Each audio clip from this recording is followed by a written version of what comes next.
Mississippi, 1845. The summer afternoon was a furnace, the sun raining fire. The cotton fields, as far as the eye could see, were speckled with white bolls. In the middle of those fields, on his knees in the dirt, 7-year-old Elijah worked. His small hands were torn and bloody from the thorny bolls, but he did not stop. His back bore the old scars of a whip, but his eyes still held a light that had not yet been extinguished. Suddenly, the sound of hoofbeats. He looked up, frightened. Master Thomas Bailey was riding toward him on his horse. Elijah lowered his head and focused on his work. Master Bailey reined in his horse and leaned down. "Elijah," he said. "There's food being cooked tonight in the new building. You'll go there." Elijah looked up in surprise. The master never invited slaves to his meals. He nodded. Master Bailey's face held a strange smile that Elijah didn't understand. He turned his horse and rode back toward the big house. As dusk fell, the sun sinking in a crimson blaze, Elijah was ordered to go to the new building. This was the master's new house, just recently finished.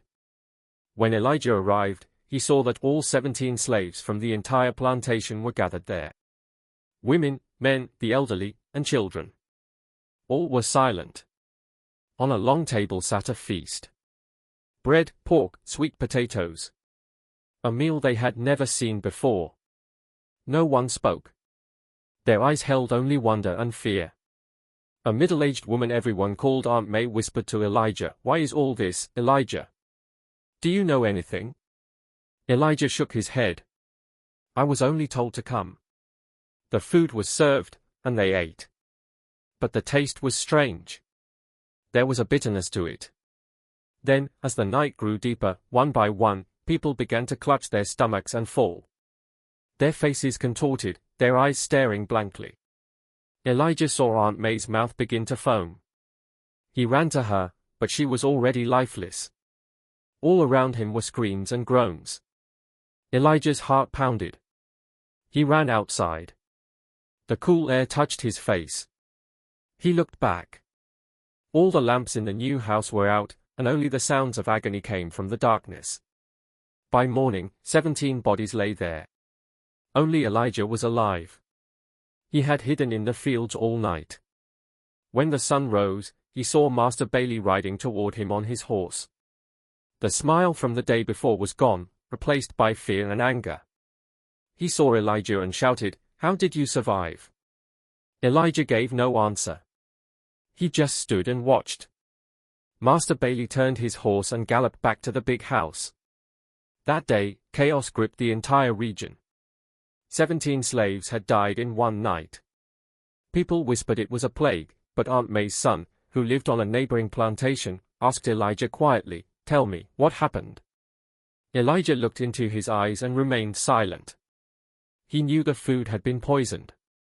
He knew the master had planned it all. But he did not know why he had been left alive. This question spun in his mind, like a contagion spreading through black water. Now, to understand this story, we must go back to the time when Elijah first opened his eyes. It was the year 1838, on a remote Mississippi plantation called Hart's Island. The soil was red there, and the cotton grew tall. Elijah's mother was named Delilah. She worked in the kitchen, and her voice was very sweet. At night, when the work was done, she would hold Elijah in her lap and sing old songs, brought from Africa, whose words she herself did not understand, but whose melodies ran in her veins. Elijah's father, James, was a strong man tasked with cutting wood. Sometimes, at night, he would sneak into Delilah's cabin, put Elijah on his shoulders, and take him for little walks. These were moments of happiness, but like a cloud's shadow, they lasted only a moment. When Elijah was 3 years old, he remembers waking one morning to the sound of hoofbeats. There was noise outside. He peered through a crack in the cabin door. Men in white clothes sat on horses. They carried guns. They had surrounded James. Delilah was screaming, clutching Elijah. One of the men tied James with rope and loaded him onto a horse. Delilah ran and grabbed the man's feet, pleading, "No, don't take him, he's good, he works." The man kicked her away. He'll work somewhere else now. Your master has sold him. Elijah saw his father for the last time. James's eyes were wet, and he looked at Elijah, trying to say something, but his mouth was bound. The horses moved on, and they disappeared into the dust. That night, Delilah did not cry, did not speak. She just sat in silence, holding Elijah close. When the sun rose, she said to him, "Son, you must remember now. Your father's name is James. He is alive. Never forget." Elijah promised. But as time passed, Delilah's voice grew quieter. She still worked in the kitchen, but her eyes were empty. 2 years later, when Elijah was 5, Delilah fell ill with a fever and died. Her last wish was to be buried beside James, but no one knew where James was. She was laid in a shallow grave at the edge of the fields. That day, Elijah felt utterly alone. He was completely by himself. There was an old woman on the plantation who looked after the children. Everyone called her Mama Lou. She took Elijah to her cabin and gave him a corner to sleep in. Mama Lou was very old, her back bent, she could barely walk, but her eyes held a strange light. At night, she would tell Elijah old stories, of hunters and ghosts, and sometimes she would speak of how people had once been free. Elijah would listen to these stories and fall asleep, dreaming he was a bird, flying away to his father. The owner of Hart's Island was Thomas Bailey. He wasn't a cruel man, at least not in appearance. He was around 45, with thick hair and eyes that always seemed thoughtful. He went to church, read his Bible, and never spoke harshly to his slaves. But his wife, Mrs. Eleanor Bailey, was his complete opposite.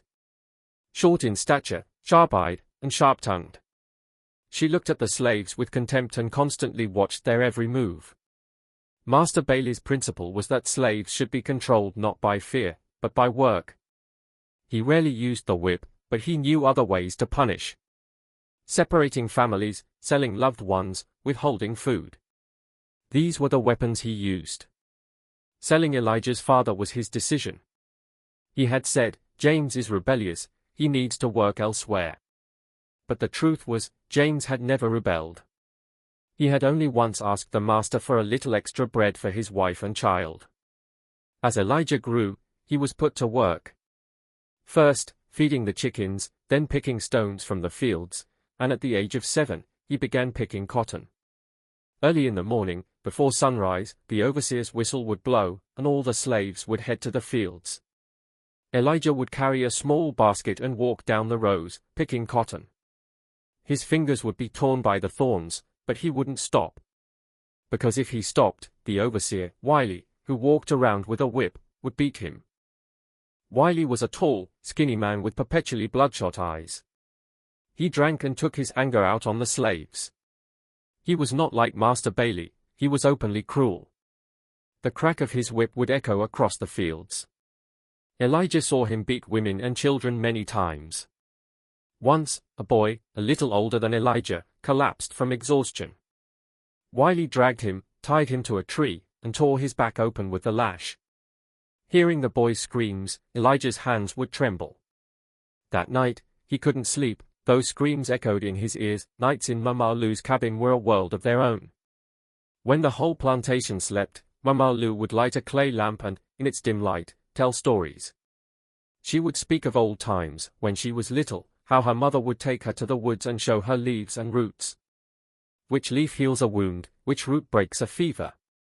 Elijah would listen with great attention and remember. Mama Lou would say, "Son, this world will teach you many things, but the greatest knowledge is knowing when to be silent and when to speak." One night, Elijah asked, "Mama Lou, will we ever be free?" Mama Lou took a deep breath, and sadness washed over her face. She said, "Free? That word has left our language, son. We can only wait for the day when God himself decides." Elijah persisted, "But why? What sin have we committed?" Mama Lou pulled him close and stroked his head. "You have committed no sin. Neither did your mother, nor your father. This world is cruel, son. But remember, there is a power within you. A power that came to you from your ancestors. Never forget that." Elijah didn't understand what power she meant. But Mama Lou's words settled in his mind. He began to observe things more closely. The master's habits, the overseer's movements, the expressions on the slaves' faces. He watched in silence and remembered everything. One day, while working in the fields, he saw Master Bailey and Mrs. Bailey arguing bitterly. Mrs. Bailey was saying, "You're too soft, Thomas. They are all costing you money. I have to keep an eye on them." Master Bailey replied, "Eleanor, don't you worry. I'll handle everything." Elijah overheard this and thought that storms were also brewing inside the big house. Elijah was now 10. He had learned to pick cotton well. He was fast, and his basket was always full. Overseer Wiley was occasionally pleased with him, but his eyes remained hard. One day, a young slave named Sam refused to work. He said he had a fever. Wiley wouldn't listen and started lashing him. Sam screamed, "Stop! If you beat me to death, who will do the work?" Wiley paused for a moment, looked at him, then smiled and lowered his whip. He had Sam taken from the field and thrown into the barn, with no food for 3 days. This punishment was worse than the whip. Elijah saw Sam when he came out. His bones were showing, and the light was gone from his eyes. This incident sparked a new thought in Elijah's heart. He understood that there was no justice here. Whoever was powerful made the rules. He would ask Mama Lou, "Why don't we run away?" Mama Lou explained, "Running isn't easy, son. Dogs, horses, guns. And if you're caught, you'll live a life worse than death." But the idea kept spinning in Elijah's mind. At night, he would wake and look toward the woods. The woods were deep and dark, but they held the scent of freedom. He would think, if only he were a bird, he could fly away. When Elijah turned 12, Master Bailey decided to build a new house. The old one was aging, and Mrs. Bailey wanted a new, more splendid mansion. The master brought carpenters from town and put the slaves to work on the construction. Elijah was also assigned. Hauling bricks, carrying water, mixing mud. It was different from picking cotton, but just as hard. During the construction, Elijah noticed that Master Bailey would often come alone to the new house at night and stay late. One night, as Elijah was finishing work and heading back, he saw a light in the window of the new house. He crept closer and peered inside. Master Bailey was sitting at a table, writing something. His face was troubled. In front of him was a pile of papers. Elijah looked closely. The papers had numbers and accounts. He didn't understand it, but he felt this was no ordinary matter. In the following days, he told Mama Lou about it. Mama Lou said, "The master is in debt, son. Many big landowners are in debt. They are always thinking about how to get out of it." Elijah asked, "What does debt mean?" Mama Lou explained, "It means he owes people money. If the debt isn't paid, all this land, and all of us, will belong to someone else." This thought stuck in Elijah's mind. He began to think that if the master was in debt, he would be worried. And a worried man is dangerous. Around this time, a new woman came to the plantation. Her name was Aunt May, and she started working in the kitchen. She wasn't soft like Delilah, she was tough and brave. She had a sharp tongue and would even stand up to Overseer Wiley. Once, Wiley tried to hit her, and Aunt May pushed him back, saying, "Don't you lay a hand on me, or I'll tell the master where you go at night." Wiley fell silent. Elijah saw this and was drawn to Aunt May. He would sit with her and talk. Aunt May also grew fond of Elijah because he was quiet and sensible. One day, she said to him, "You see a lot, son. You hear a lot. You should keep those things to yourself. Never tell anyone." Elijah nodded. He asked, "Aunt May, you afraid?" Aunt May laughed. "Afraid? I've seen a lot in my life. I was taught to be afraid, but I stopped being afraid. Fear makes a person weak." Elijah took these words to heart. He thought that perhaps fear itself was the greatest slavery. The construction of the new house was almost complete. Only the roof remained. Master Bailey announced that when the house was finished, there would be a grand feast. All the big planters would be invited. Mrs. Bailey was very happy and urged the slaves to work faster. One day, while working on the roof, Elijah looked down. He saw Master Bailey and Mrs. Bailey sitting in the garden, arguing. Mrs. Bailey was speaking loudly, and Master Bailey listened in silence. Then Mrs. Bailey got up and went into the house, leaving Master Bailey sitting there with his head bowed. This scene seemed strange to Elijah. He felt that even inside the big house, a silent war was going on. He began to think that perhaps Mrs. Bailey was the real power, and Master Bailey was helpless before her. The summer of 1845 was brutally hot. The sun blazed during the day, and at night, the air was still. Sleeping in the slave cabins became difficult. People slept outside, but there were many mosquitoes, and fever began to spread. Several slaves fell ill. Master Bailey called a doctor, but the doctor said it was a common fever and they needed rest. But Mrs. Bailey insisted the work couldn't stop. The harvest was ready. 6 slaves had to go to work. Some collapsed in the fields and lay there. Elijah saw with his own eyes a woman shivering with fever, then suddenly go still. Her eyes remained open. Overseer Wiley dragged her aside and said, "Keep working." That night, Elijah said to Mama Lou, "This is worse than how they treat animals." Mama Lou hushed him. "Quiet, son. You mustn't say such things." But anger burned in Elijah's heart. He wondered how long this system would continue. How long would these people keep dying, and no one would ask why? The day that terrible event occurred, the atmosphere felt strange from the morning. Birds flew high, and the air was heavy with humidity. Working in the fields, Elijah saw Master Bailey ride out on his horse and not return until evening. When he came back, his face held that same smile Elijah had never seen before. He went straight to the new house and stayed there a long time. As evening fell and Elijah was walking back to the cabin, Aunt May called out to him. She was coming out of the kitchen, carrying a basket. She told Elijah, "The master has ordered that all slaves are to go to the new house tonight to eat. You will go too." Elijah asked in surprise, "Why?" Aunt May shrugged. "I don't know. But the master himself said to prepare the food and invite everyone. No one is to be left out." Elijah found this strange. The master never did such things. He went to Mama Lou and told her. Mama Lou thought for a while, then said, "Be careful, son. Anything could happen." That night, when everyone gathered in the new house, Elijah saw a great deal of food on the table. Bread, meat, sweet potatoes, and some bowls of stew. Eyes sparkled with joy, but silence lay on their tongues. Aunt May began to serve the food. When it was Elijah's turn, he saw that Aunt May's hands were trembling. She looked at him, trying to say something with her eyes, but couldn't speak. The meal began. People started eating. Elijah also took a piece of bread and put it in his mouth. The taste was strange.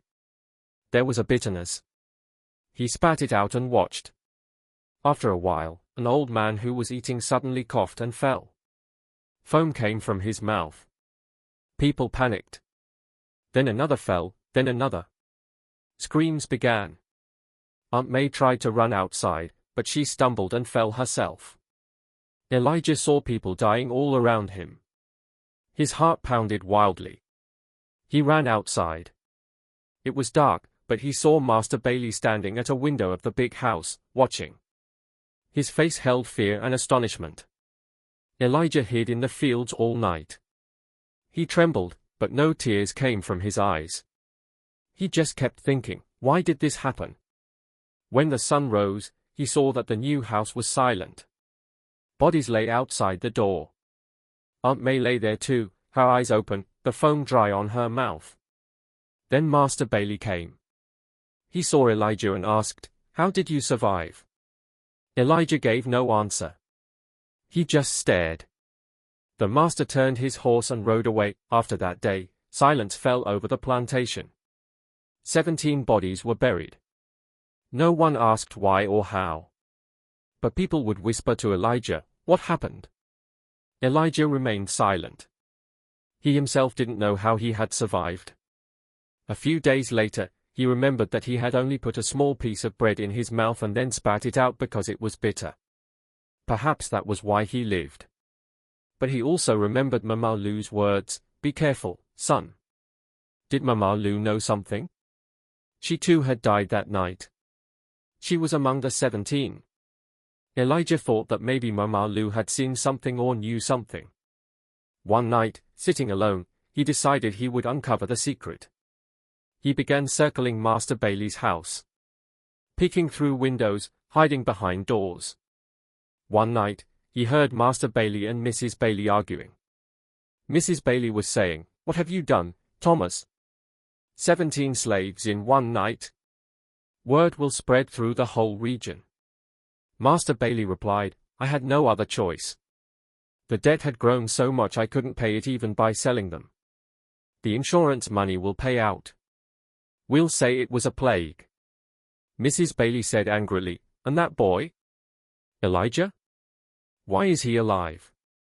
Master Bailey fell silent. Then he said, He probably didn't even sit down to eat. I saw him standing outside." Mrs. Bailey said, "Silence him. Otherwise, everything will be ruined." Elijah heard it all. The life drained from his body. He understood that the master had deliberately poisoned them all to collect the insurance money. He thought that now they would silence him too. He began planning to run away that very night. But before he could do anything, Master Bailey called for him one day and said, "Elijah, you can't stay here anymore. I'm sending you to my brother in Texas. You'll work there." Elijah nodded, but he knew this was a way to silence him. Even if he went to Texas, he would not remain silent. The very next day, Elijah was put on a cart and sent to Texas. The journey was long, and along the way, he saw many plantations. Some grew cotton, some tobacco. Slaves worked there, backs bent. Elijah thought that this system was the same throughout the South. But a fire smoldered in his heart. When he reached Texas, he was taken to Master Bailey's brother, Colonel Robert Bailey. Colonel Bailey was completely different from Master Thomas. He was very harsh and cruel. There was no mercy in his eyes. He looked at Elijah and said, "So you're the boy who ran away? Your master told me you're a runaway. If you try to run here, it'll be straight to your death." Elijah said nothing. He was put to work there. The fields were even larger, the overseers even more brutal. He worked from dawn till dusk and at night went to his cabin and slept. But his mind was always awake. He never forgot those 17 souls in Mississippi. Aunt May's face, Mama Lu's words, his mother's songs. In Texas, Elijah noticed that there were secret conversations among the slaves. Some people quietly planned to run away. Elijah joined them. He remained very quiet, but his eyes saw everything.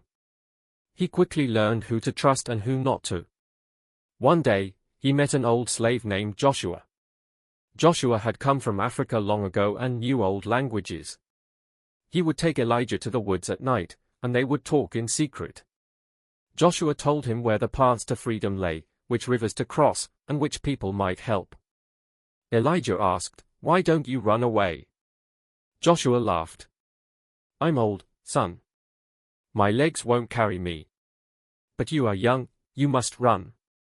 It's better to die seeking freedom than to die living here." Elijah took these words to heart. He began to plan.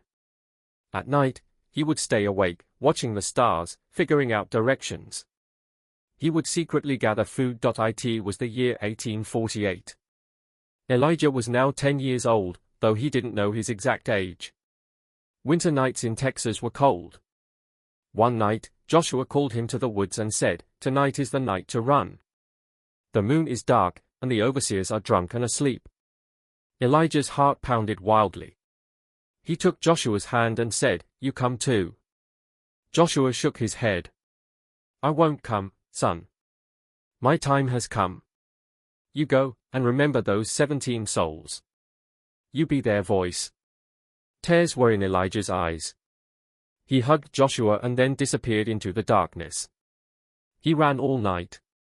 He was torn by thorns, crossed rivers, was hungry and thirsty, but he did not stop. When the sun rose, he was in a dense forest. He didn't know where he was, but he could smell freedom. Elijah kept moving north, through forests and fields. He hid during the day and walked at night. Sometimes he would steal food from a farmer, sometimes drink from a stream to survive. Along the way, he met other runaway slaves. Some helped him, some were scared and went their own way. One day, he reached a river. The river was very wide, and the current was strong. He had been told that freedom lay on the other side of this river. But crossing it would not be easy. He thought that if he drowned, no one would know. But then he remembered Mama Lou's words, "There is a power within you." He jumped into the river. The water was icy cold, and the waves were strong. He kept swimming, gasping, but he didn't lose hope. When he reached the other side, he was completely exhausted. He collapsed on the bank and lay there for a while. Then he looked up at the sky and smiled. He was free. Elijah reached the northern states. There, he met people who were against slavery. They helped him, gave him food, clothes, and taught him work. Elijah learned to read and write. He was very intelligent and learned quickly. He changed his name to Elijah Freeman. For several years, he did various jobs. He worked in fields, learned carpentry, and then started working at a newspaper. At the newspaper, he wrote articles against slavery. He also wanted to write about the incident in Mississippi, but he had no proof, only his memories. One day, he received news that Master Thomas Bailey had died.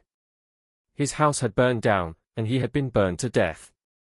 People said it was an accident, but Elijah knew it was the revenge of those 17 souls. Many years passed. Elijah grew old. His hair turned white, his body became weak. But his eyes still held that same light. He now lived in a small room in a northern city. His wife had died, his children had moved away. He was alone. One day, he decided he would go back to Mississippi one more time. He wanted to see his mother's grave, Mama Lou's cabin, and the fields where he had spent his childhood. He traveled by horse and cart and arrived there. Hart's Island plantation was now deserted. The big house was a ruin, and the fields had gone wild. He wandered around. He couldn't find any trace of Mama Lou's cabin. The cotton fields were gone too. He stood at the place where the new house once stood. Now, there were only bushes. He placed his hand on the ground and closed his eyes. He felt as if all those souls were gathered around him. Aunt May, Mama Lou, his mother, and those 17. They were silent, but their presence was clear. Old Elijah was now sitting by that same roadside where this story began. In front of him sat a journalist, listening intently to his tale. When Elijah fell silent, the journalist asked, "So those 17 souls? They never received justice?" Elijah sighed and said, "Justice? Son, justice is not found in this world. But their memories live on. As long as I live, they live. And when I die, who will remember them?" The journalist said, "I will write their story. People will read it." Elijah nodded. "Write it, son. Write that slavery was not just whips and chains. It was a system that killed humanity. Write that those 17 people were not just numbers. They had names, they had dreams, they had loves." That night, old Elijah returned to his room. He was very tired. He opened the window and looked out into the darkness. The moon was out, and the stars were shining. He felt as if among those stars was his mother's face, Mama Lou's smile, and those 17 souls watching him. He lay down on his bed and closed his eyes. Scenes from his childhood began to swirl in his mind. The cotton fields, his mother's songs, his father's strong arms, and then that night when everything ended. When the sun rose the next morning, Elijah's eyes did not open. He had fallen asleep peacefully, forever. On his face was a strange serenity, as if he had finally found what he had been searching for. The journalist did write Elijah's story, but he could not publish it. The newspapers of that time did not print such stories. Slowly, the story was forgotten. But the journalist's grandson found his grandfather's papers and read this story. He rewrote it and preserved it. Today, we are reading this story. We are remembering those people whose names are not found in the pages of history. Those 17, whose deaths never received justice. And Elijah, the boy who became the voice for them all, but himself disappeared into silence.